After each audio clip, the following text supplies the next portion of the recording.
They came to hear their leaders speak. Instead, the opposition supporters were met by riot police, who made it clear they weren't allowed to attend a rally organized by Nelson Chamisa, the head of the Movement for Democratic Change Party. Zimbabweans are struggling to deal with the worst economic crisis in a decade. There are shortages of basic commodities, including fuel and power. When Chamisa arrived, he said he wanted to tell Zimbabweans what his MDC party planned to do about the economic crisis, saying President Emmerson Mnangagwa and his ruling ZANU-PF government has failed. The MDC is a large movement in this country.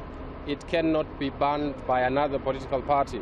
For that reason, we are ashamed that Mr. Mnangagwa will decide to use the military and the police in the way he has done this morning today.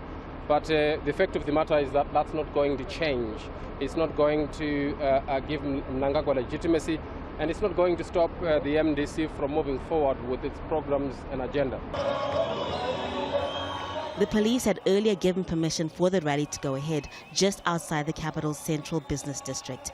But the MDC wanted to gather outside party headquarters in the city center.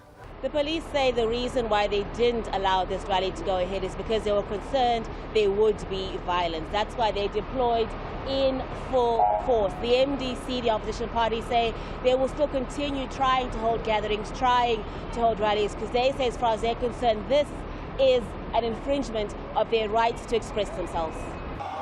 The police have banned several MDC gatherings this year. Human rights workers have often criticized security forces for using excessive force when dispersing crowds. This heavy-handedness points to where we have gotten in terms of sinking as a country.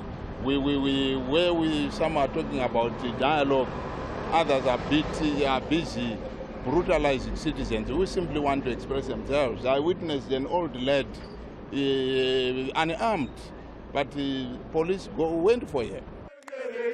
Anger seems to be mounting as the economy worsens. But in a country with a history of repression, speaking out against the government can sometimes be dangerous. Haru, Mutasa, Jazeera, Harare.